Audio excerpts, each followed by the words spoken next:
So Fun. just can't help yourself. So we are here once again for our famous last words after show. This week's show is probably no surprise. We probably would have been very disappointed if this episode did not air this week. Yeah. But it is one of the most legendary deaths of one of the most famous men who ever lived, at least in this side of the globe, but probably pretty much across the globe He's too. up there. Yeah. So we are talking about the one and only Mr. JFK himself. Mr. And To his President, friends. former president, Mr. President. I should have said Mr. President You himself. should have. You should have Sang sung it. livened it up a little bit, got my see-through dress. But it's interesting. In doing it, we obviously tried to stick to here's the stuff that is indisputable facts as much as possible. And I'm sure there's a couple times where we go off that. But it's been interesting. I went down, believe it or not, a rabbit hole of stuff about the Kennedy assassination. I know. I tried to keep it to stuff that seemed legit. You know, the Australian 60 Minutes, the Errol Morris piece, stuff like that. And of course. I don't know. I remember at the time, I remember when JFK the film came out, watching that and being like, this seems like this is pretty legit. Yes. And the more time that's gone past and revisiting the film, there's a lot of stuff where you're like, oh, I think he maybe cut that corner a little too tight. Well, okay, but still. I mean, it's a hard thing making a movie based on real people and all of that. Yes. And then when you do the math and go, oh, it wasn't that long after the assassination, which is completely insane. Right, to think about because it felt at the time like it was way long after. Yeah. But it's very, very interesting. There's this new book that came out by one of the Parkland doctors. And I know we've been trading texts about this guy who has built all of Dealey Plaza out of Lego. Yes. There are, and I kid you not, multiples of animated Lego versions of the Kennedy assassination. Wow. One which proudly boasts it is PG. Oh, well. I want to know the logic that goes into that. Right.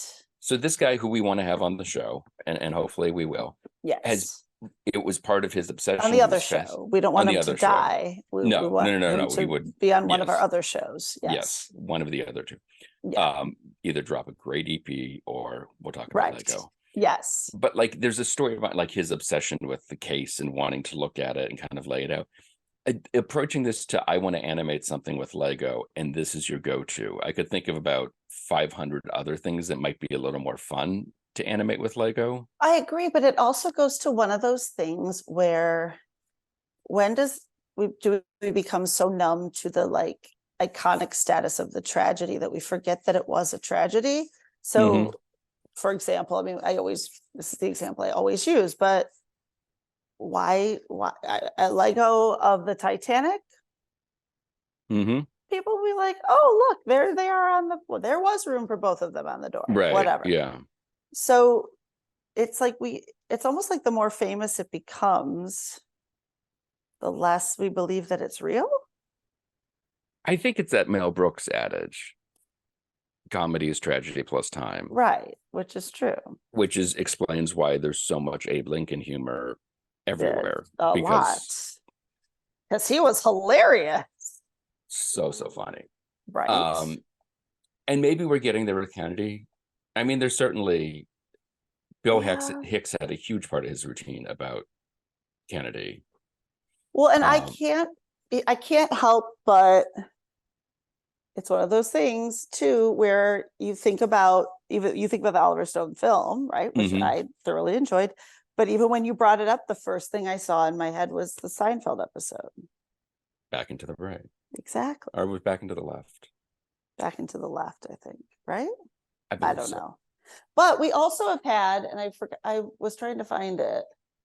There it is. On our original show, we interviewed Mark Shaw. who Yes. had some, it's not the best sound quality. Remember, it was many years ago, but he has some very interesting, Well, he goes into the why, no he pun goes into the intended. why, right? But it's really, really, really interesting. And it will, if you listen to it, it'll give you some more food for thought for sure. And there's so much, there is the why behind it, which is fascinating and interesting. And then there's the how it was all executed. And the one thing, so I rewatched the two Errol Morris short films he did for the Times, and one of them, this guy who spent his entire life studying the case, and he's a some sort of postmortem, in hundreds of murder cases, and he said his thing was like, oh, so you want to strip it all down to the evidence and the things that you know and what's there, and the perfect evidence of everything is all the film and all the photos that were taken. And you can, on a map, pick out where everybody was, where the film was, and then sync that all up. And suddenly you have a very, very clear indication of what happened. The stuff that comes after that is where it gets dicey. Right. And the whole, this new Secret Service book that just came out that said that he found an extra bullet in the car and just put it on a gurney at Parkland. I have questions. Yeah. I watched his interview that when he was on CNN, and it's not that he doesn't come across as believable. It's more of, I think, he's less vibrant as one would hope as a witness and somebody to say, undoubtedly it was there. Yeah. I don't know. It just seems like there's got to be something. Oh, there has to be something. There's but that so much whole, like, there's so smoke, much if you will. intrigue surrounding him and that whole family and who they associated with in all aspects. Yes. So there can't be that much intrigue without, it's like where there's smoke, there's fire, right? Right. But then this specifically, there are so many questions. And because of all said intrigue all the way around, there's got to be something to it. There does, but then I go back to the thing one of my former bosses said about media conspiracies, which was, if you believe there's some sort of vast media conspiracy, you've never seen a newsroom try to order a pizza. Well, true, right. And that's what part of it, this is what I go to with this thing. Like, somebody must have heard something, seen something, done something, needed some grievance-based revenge after the fact in the ensuing 40 years, 50 years. And there have been little things that have popped up. Is it that there's been enough to sort of squash it down and that person was made to look crazy? I just feel like how has there not been some mass revolt within the CIA or wherever else to say, hey, this is what happened? And supposedly Bill Clinton, the first thing he did when he walked into the Oval Office was ask who actually killed JFK. I did know, I did hear that. Which, insert your favorite Bill Clinton joke there. But I don't know. In one hand, it seems completely 100% very, very possible and likely when you time out the rifle and the reloading and all of that. The magic bullet thing doesn't make any sense. No. All of that stuff doesn't seem to add up when you go back to if you go cut it down to the only evidence. Right. And it's not, there's one other camera running at the time opposite as a Zapruder, so you can really kind of like, it seems like something's weird there, but it's very weird. I don't know. And maybe that's the takeaway from all of this, is that well, and then why we're all still, I mean, why we're all talking about it with such depth. Because yeah, it is, and I don't know. But it could be that it's not even any of the conspiracies that have already been thunk up. It could be something completely different, but something's funky, whether it's what you're saying, aliens. Maybe it was the aliens. It could be. I don't know. Maybe, I have no idea. But the other thing, go ahead. No, you No, go. go. I've been wandering for a while, or No, I like when you rambling. wander. Go. Yeah. But the thing that I also came back to thinking about watching all this stuff, it's not going to get clearer. It's not going to get clearer. And The water, weren't they supposed to release all this like 10 years ago? And it was nothing. yes, they've released some stuff. I think they got But some sort it's of extension on it. but it's like nothing of what any of us are looking for. Well, and I think that's the key phrase. Right. What you're looking for. Right. Which There's the makes it whole furthers the whole point that there's something. there's the whole adage in magic that if you want to hide a trick or a solution to something, put it in a book, no one will ever find it. Right. Of Um, course. and so maybe it's that the questions that everyone's asking is wrong. Probably. I don't know what the question is. Well, that's probably the first Yeah, problem. yeah, okay. Um, But the other thing that's interesting, just for like the listeners' perspective, if they, because some I do feel we've people lost them long no, ago. because sometimes I know this is our after show, but quite often I think people might, especially because the show's new, might come here first. Sure.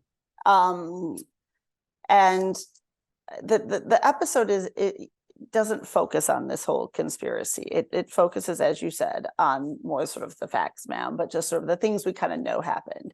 Mhm. And the actual point of the show, the last words, they're really they're good ones. They're very they're eerie. They're haunting. Yes.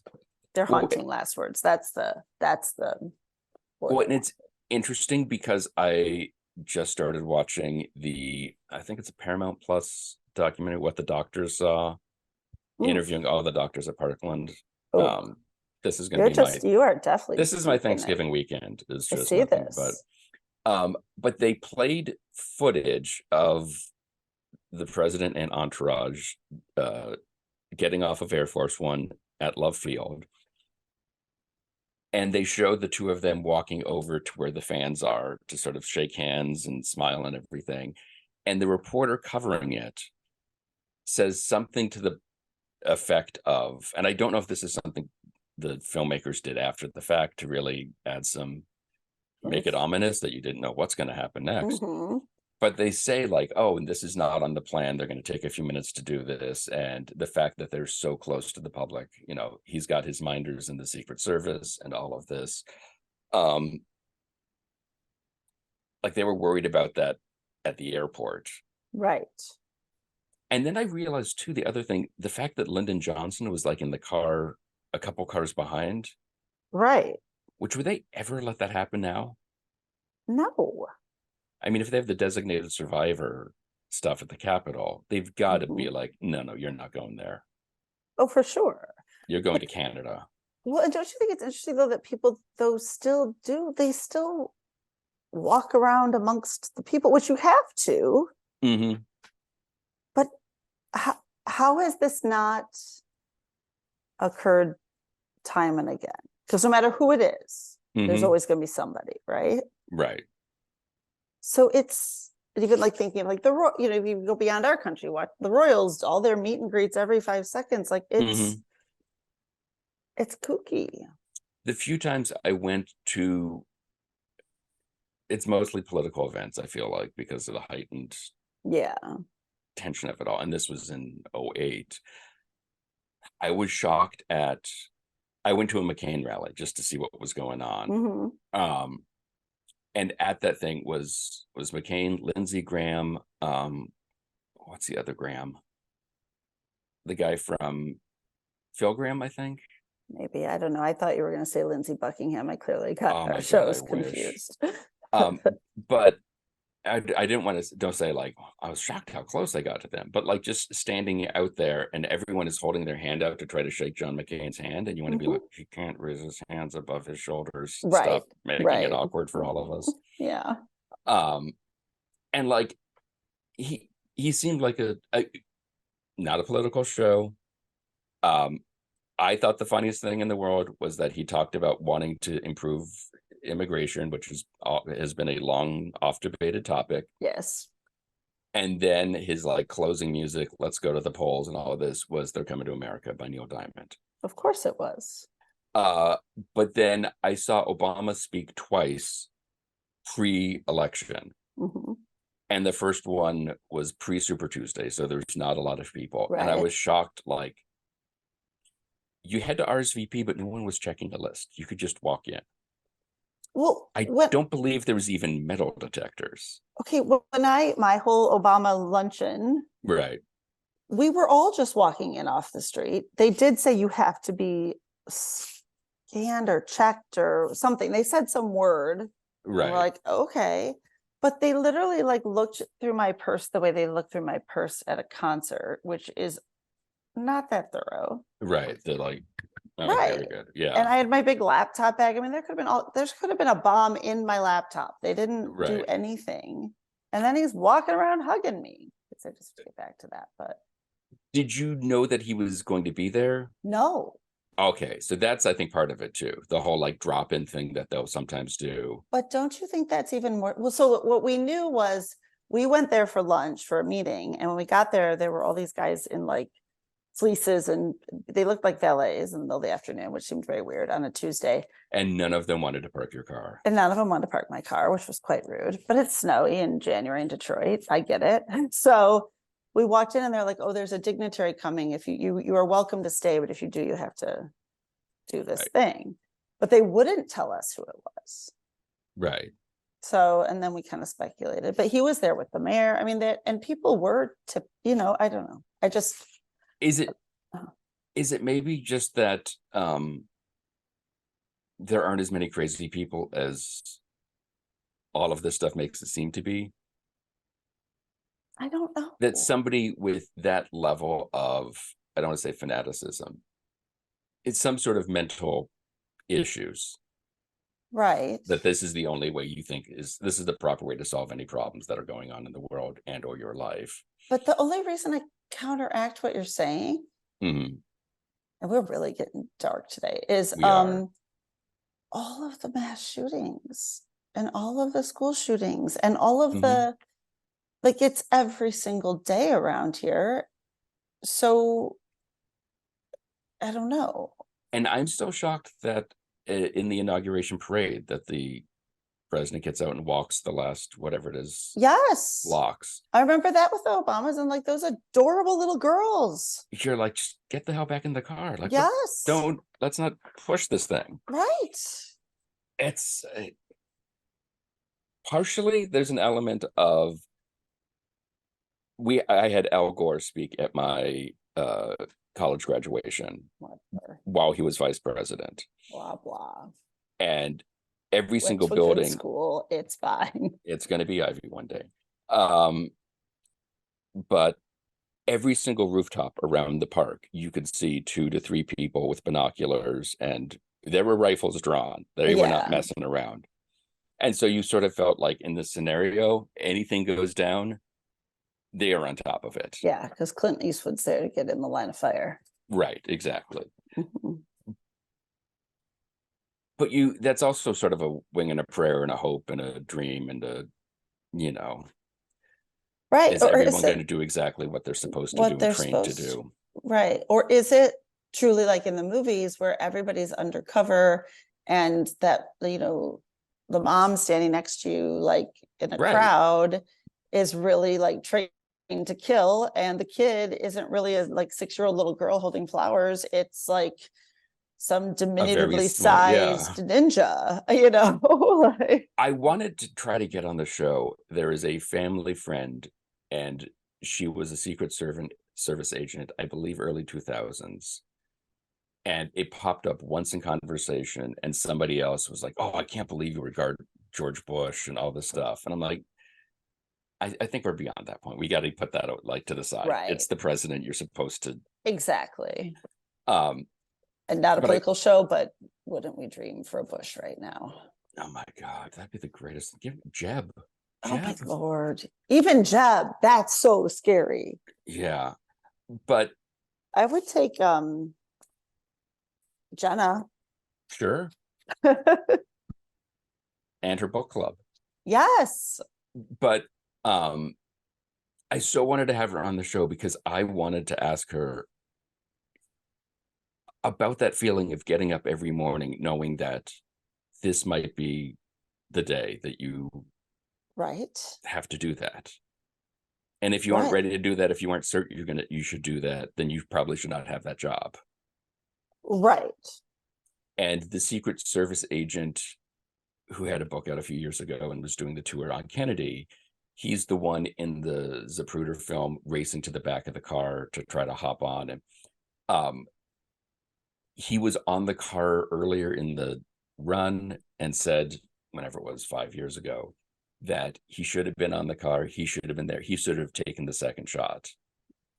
And the interviewer was like, you mean instead of the president, they should have shot you? And he was like, yeah, that's what should have happened. I just want to know about that mentality and how you live your life with that in the back of your mind. Right. Because I, believe it or not, I don't know if I could do that. I don't know if I could either. Perhaps But we once you also get in don't that have the world, skill set, right? we have a very particular set of skills. Right. Unfortunately, none of them are applicable in most No. things. But I do think once you're in that world, and I do think it's such an honor, and I do think when you're in that position, you are truly believing you have been put in a position to do something that is literally could save the world, right? Or could Exactly. save. In So, international crisis. right. So that I think makes it easier to sleep at night because there's a purpose. Yes. That idea that I serve at the pleasure of the president. Right. And because that's the thing, I get watching The West Wing, which I realize is not real life. No, but I could see being in that world and feeling like we're all doing something together. We all are all working for the government. We are all trying to make the world a better place, whether or not everyone in the country agrees with you, not a political show. right. You are at least in that instance sincerely and genuinely trying to do what you think is best. Mhm. And I feel like in that, because there's that whole thing of like, once you're elected president, people always talk about the demeanor of the person changing, whether or Right. not they know it, because there's some sort of realization of what this means. And so how the hell did we get to here? But anyway, Yeah. that similarly as a Secret Service agent, you must have that sense of like, well, this has been several hundred years of this position, probably less, at least 100. But this is what I'm supposed to do. This is my role in all Right. of this. Well, there really isn't any different than being in the armed services, though. That's very true. I mean that you just have a very specific person. It's like you got Yeah, Private Ryan, right? Like you just have a very specific this person is you're in very true. charge of. Yeah, But for any of those people, which also you think about it, and so many of them are so young, are just like, I'm here it's to protect fascinating and the country. impressive and admirable. And there's something about the rah-rah patriotism of some of this stuff that really just like gets me, and like the like warm and fuzzy and like, but this is what this Yeah, country should be. right. Put out a flag and let's all just I salute know. I always think about it like in terms of my grandma, because my Mhm. grandma was the most patriotic of the patriotic. I mean, she Mhm. just was. And had one husband who fought in the Pacific and one in Europe, and the one who fought in the Pacific, died right after the war, all this stuff. And she just was proud to be an American, flags, everything, all of it. Mhm. And that's what the word means to me, which is like what you're saying. But it's Right. been so like hijacked to when Yes. someone says something about the flag or or being patriotic, people go to the new Right. like interpretive definition and are Yes. just like, oh, and that makes me really sad. I have tried to, again, not a political show, when I sort of realized, I can't even remember where I was, where I was like, this is completely co-opted the flag, where it is Right. symboled and treated that is so like, you must be this type of person if you. Right. And so I just made a very concerted effort on various holidays to put up the American flag out front and not leave it out after dark because we don't have a light on it, and all Right. of the things you're supposed to do Yes. to correctly display the flag, Mhm. as just like, I refuse to have this be co-opted and not emblematic Right. for everyone. Well, and you're so right. And it's so funny because there's a lady who lives in my complex. I've never met her. I'm assuming she's like 80 Right. because she puts the second we're in mid-May, her whole for everything is red, white, and blue. There are little tiny flags everywhere. There's it's so, but you just can tell for some reason that it's what you're talking about. Like it's coming from a place of like pride and love. And then you Right. go out of my complex and it's like this nice little like diverse world I live in, but you step out like one street and all of a sudden you're like, oh, Nelly, what's Limp plants. happening? Yeah. And then you see people with less flags, but flags on their lawn, and you just assume Right. that they are not good people. Which is interesting. If you take all of the pro police, pro fire, pro first responder flags, if you put all those two colors together, you have a pride flag. Yeah. Spend some time with that one. Right. That not a political show. No, but that also goes to more groups that get like right a bad rap, because I'm very, obviously we know I'm pro firefighter, but I'm pro anyone who's here trying to take care of us, knowing there are bad apples in every bunch, right? Right. And if they have a calendar to support them, then Godspeed. And if they are holding puppies while doing it, I will salute every time. Yes. I don't even know. I got nothing now. I think part of it is, again, that like, just know the rules, know what you're supposed to do. Well, right. We don't need to bend the rules on this one. Like, let's just go with it. Why can't this be one of the unifying things? Yes. Hey, notice you don't have a light on your flag. Right. Should be taken down. It's after dark. Take it down. But say it in a nice way, not like I'm smarter than you way. Well, you know. Or hey, do you need a light bulb? I could give you a light bulb to help light up your flag for you.